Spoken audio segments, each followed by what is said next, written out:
Hello, Gearhead Nation. How is everybody doing today? Hello, Internet.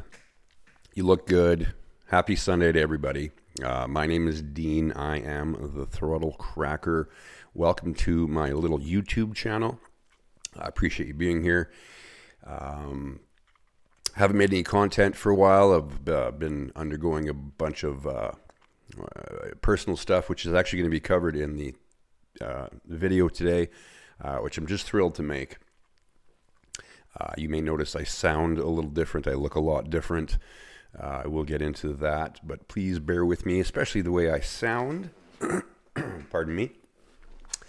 So today I'm going to tell a really great story about my first Porsche experience.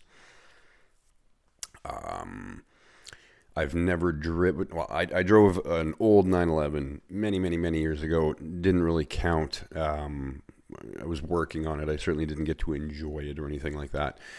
But I've driven a ton of shit. I've owned a lot of cars. I've driven a lot of cars, friends' cars. People rather enjoy when I drive their car because I enjoy the shit out of it. I'm quite good at it, and I appreciate the opportunity to enjoy something that I can't afford, or whatever the situation is. But I had the opportunity to drive a Porsche, a brand new Porsche, just recently, and people, it was a life-changing event driving a Porsche, my first Porsche, driving a this or that or whatever. It was a life-changing event. Mine literally was a life-changing event. My life changed tremendously since then, and I think everybody that hears the story will appreciate it. Whether you like cars or not, whether you just need a positive story about fucking actual good things happening to people in the real world, proof of actual good people still out there. This is definitely one of them. So please share with somebody that needs a bit of a boost in morale in this sometimes dreary world we are currently living in.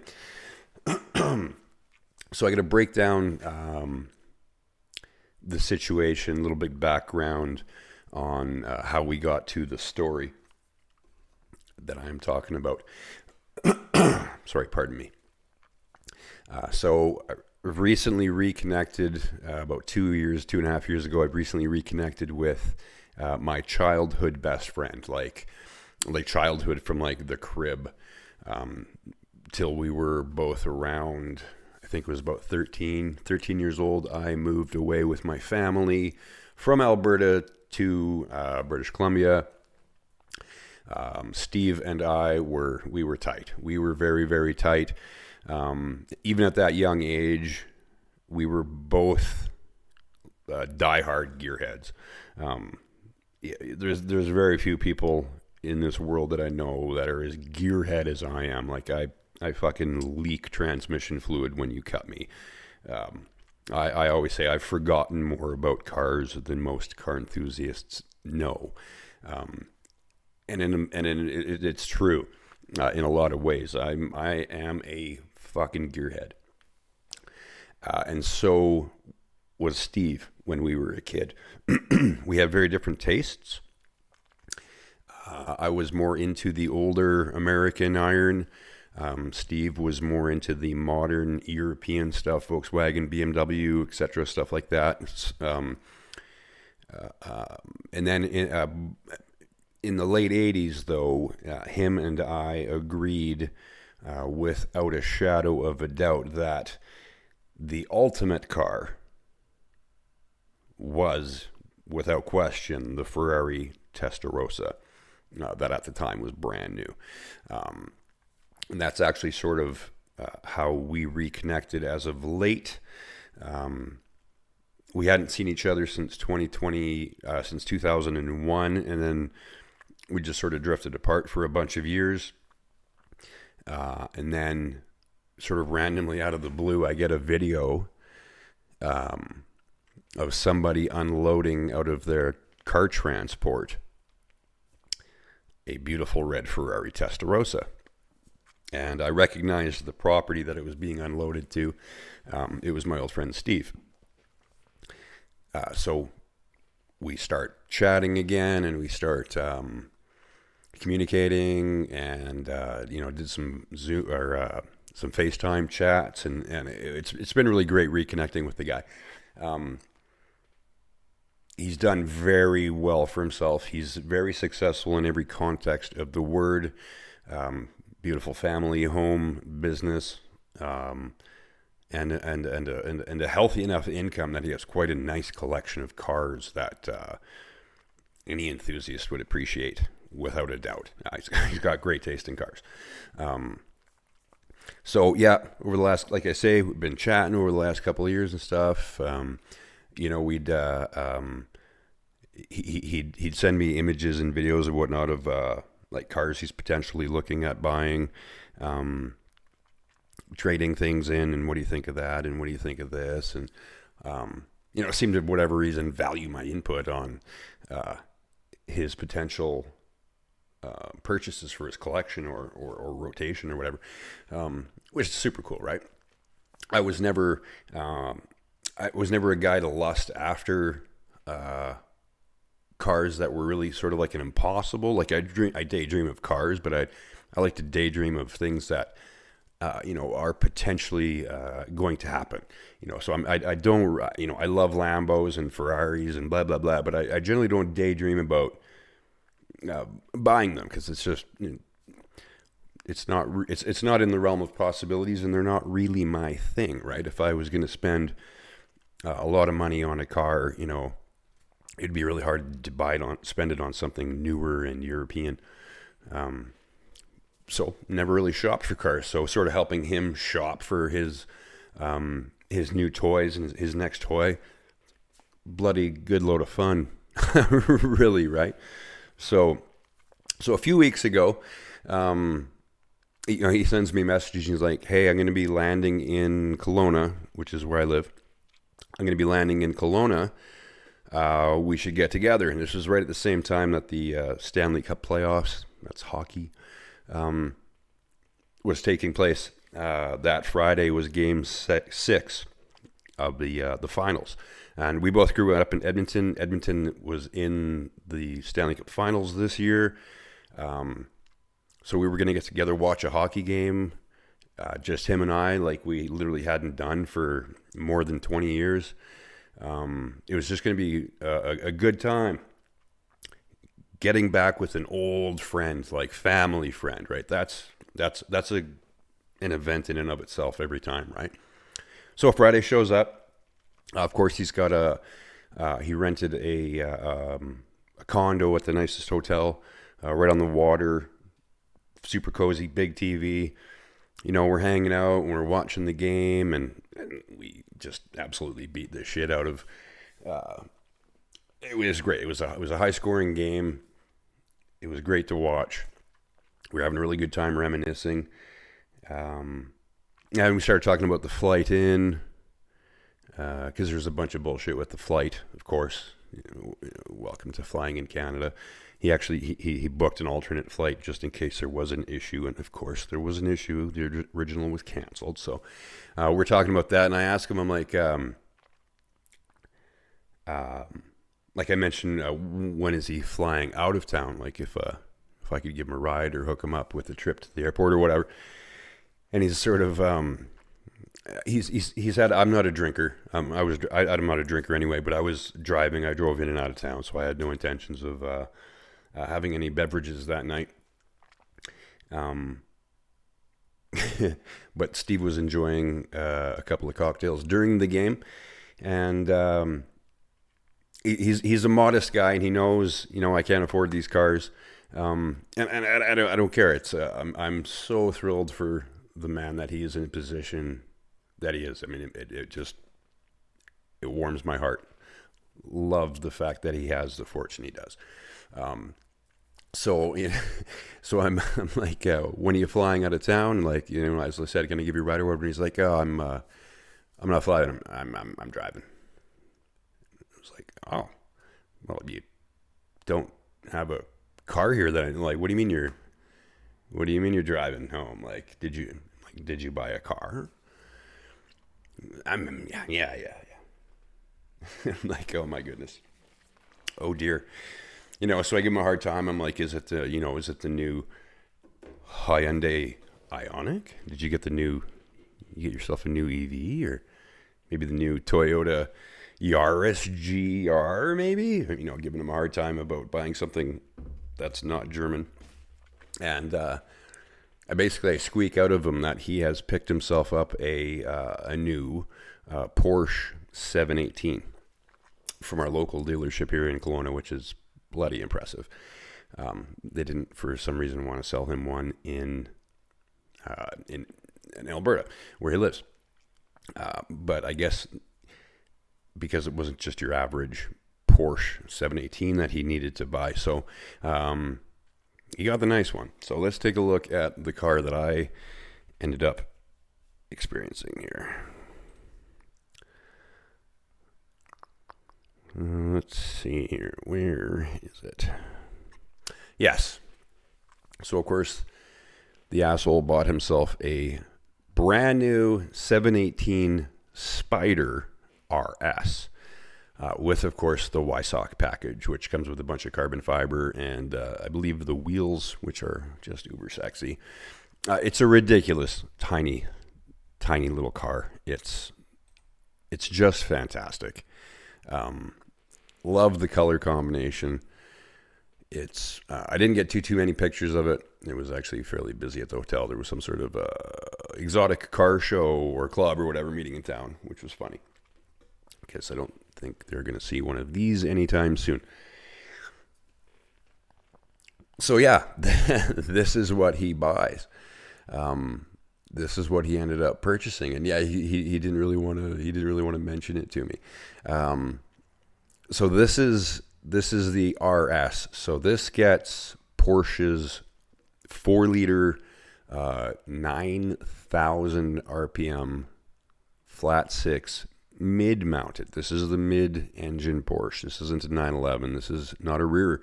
This is a mid-engine Porsche. This is, if I was going to drive one, had my choice, it would have been this car in one form or another.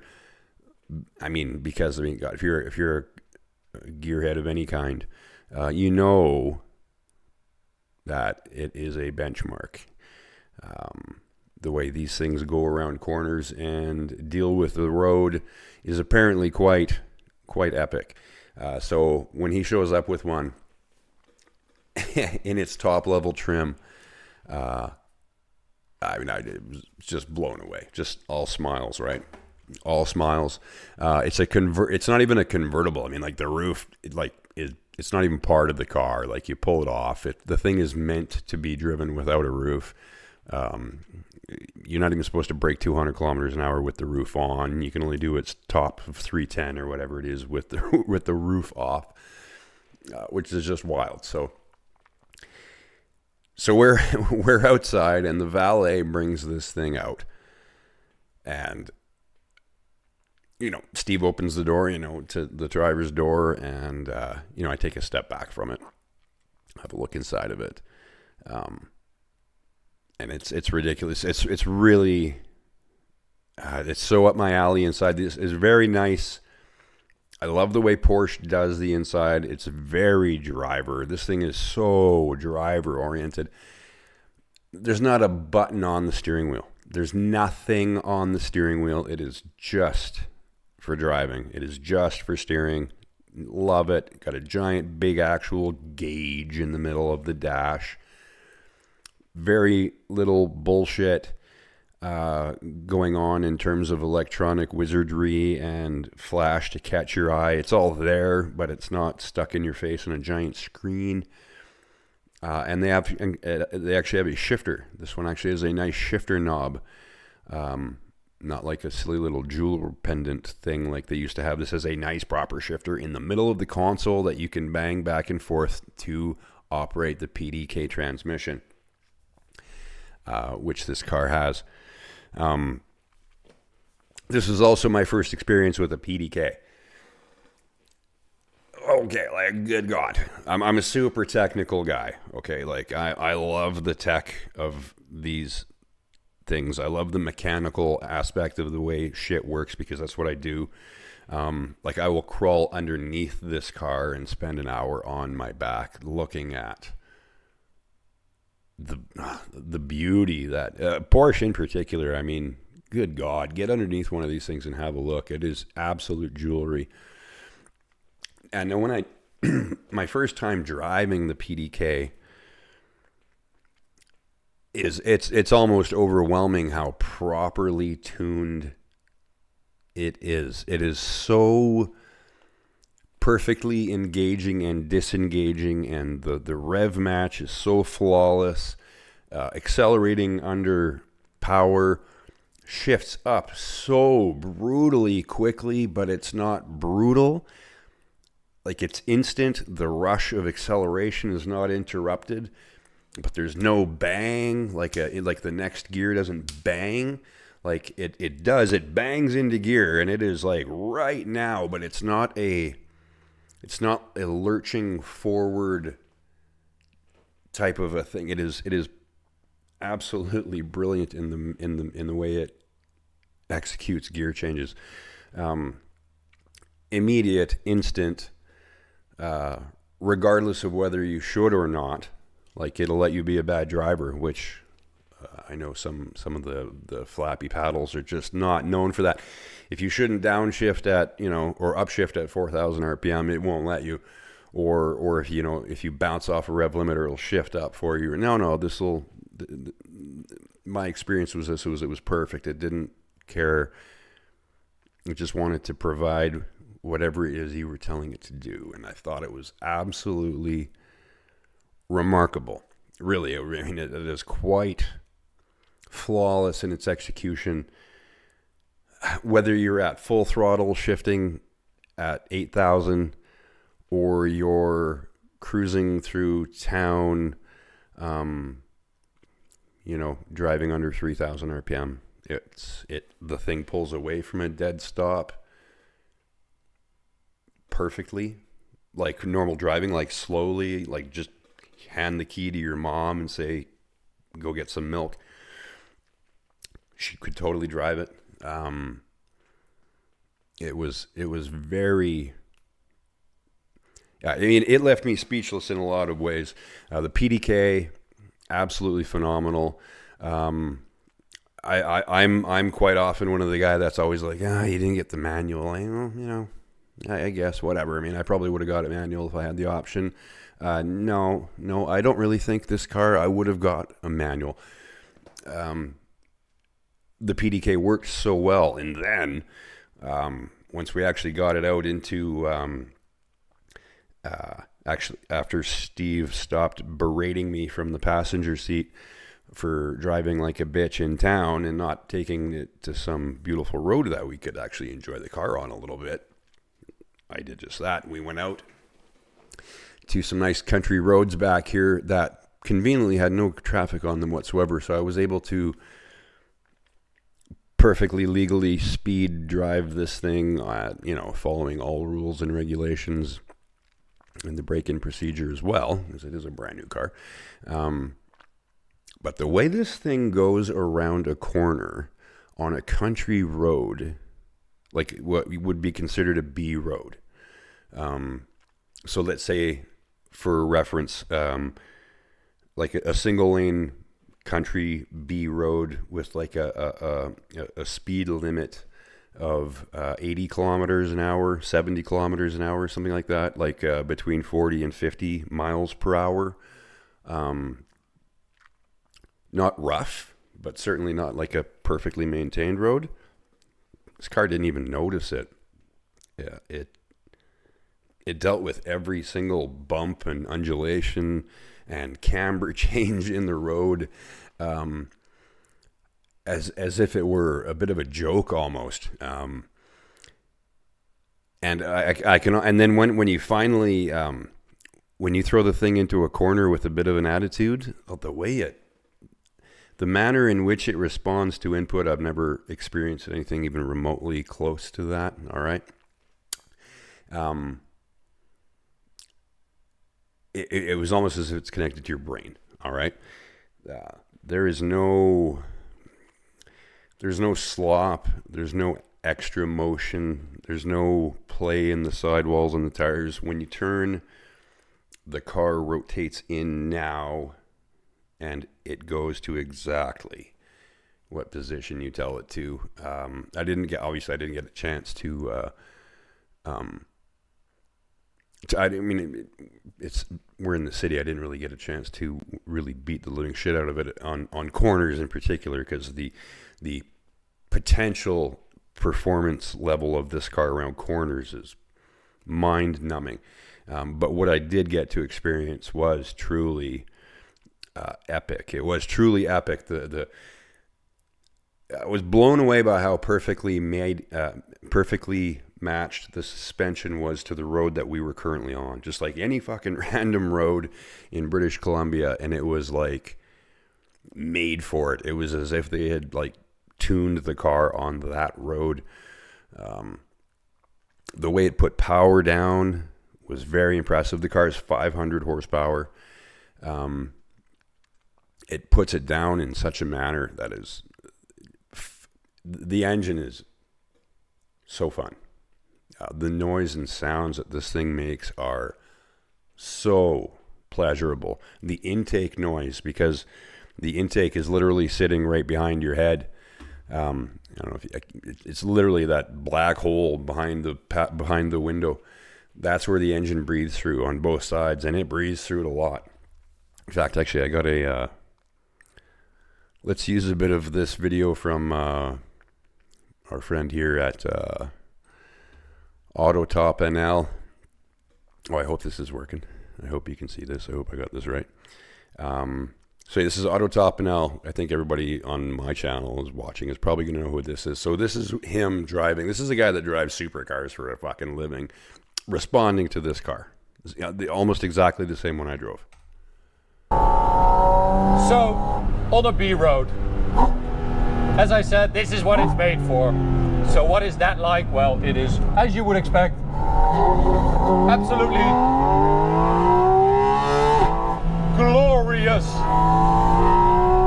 And even when you're not in full attack mode, it's so good. It's such a fluent driving experience. It really is. And it's so loud. Oh, and then I think if you pull both pedals, does that still work? No. But we do have launch control. Does that work?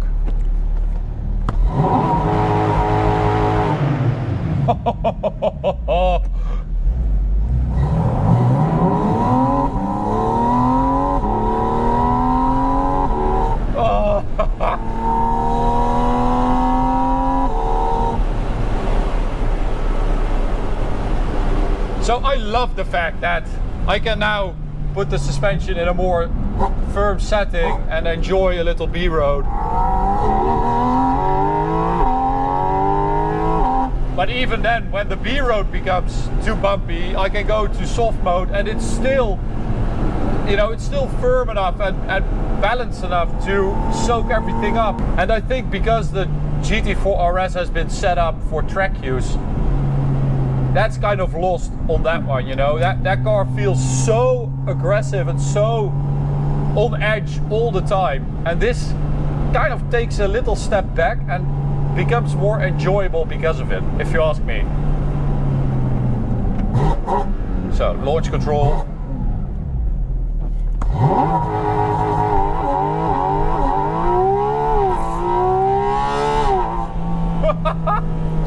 So that's over 6,000 RPM launch control.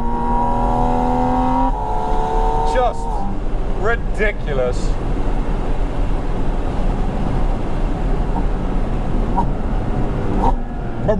Those downshifts are the best. No horses, I think, today here on this side.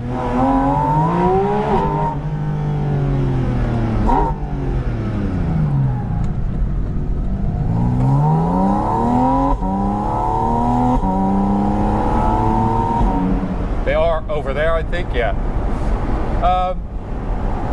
So yeah, this is basically the ultimate street car because it's the first like proper GT Porsche that's not meant for pure track use. Of course, the Turbo GT Cayenne was there, but like full-blown GT cars, this is the first time that they say this is for, you know, the ultimate road driving. And it is. It genuinely is, without a doubt. Let me turn that off for us. Yeah, so maybe I'll break this into two parts. This will be like the bit more of the personal review of the car. And then I'll get into the life-changing part maybe in a second one. That's probably be good. We're probably past the point of video being interesting to somebody's analytical data. A life-changing car. While driving, I literally, my mouth could not keep up with what my mind wanted to express about what was happening. The rate at, now, I can't express enough in that video, okay? The noise that you're hearing, like 80% of it is intake noise. Very little of it is exhaust. I mean, it's got a wicked sounding exhaust. But the intake noise is music. It is absolutely wicked. Especially like when you actually give it some throttle. I think it's around 45 or 5,000 RPM. Very clearly, some secondary intake tract or throttle body or some shit opens up, and it goes from a huge amount of throttle body noise or intake noise, whatever, to like triple. It's just heavenly. It's absolutely heavenly. The thing sounds like it's inhaling enough air for a 10 liter, not a 4 liter. Without question, the finest driving experience I've had. It truly was on another level. It truly was. I looked forward to driving it again. I'm sure I will when we get together again in Alberta. Beautiful car. Love the way he packaged it. I love the options and the colors he chose. Love the fact that he threw me the keys. And I love the fact that he appreciated the drive.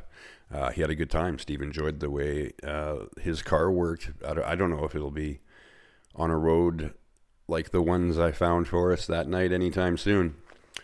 Yeah, so I had to tell you about that. Yeah, and then in part two, I'll tell you the part where it actually really changed my life, like without a question, where, yeah, the good story, the warm story part. We'll get into that in part two. How about that? All right. So thanks for joining me. Love the shit out of you. Stick around for part two from the Throttle Cracker.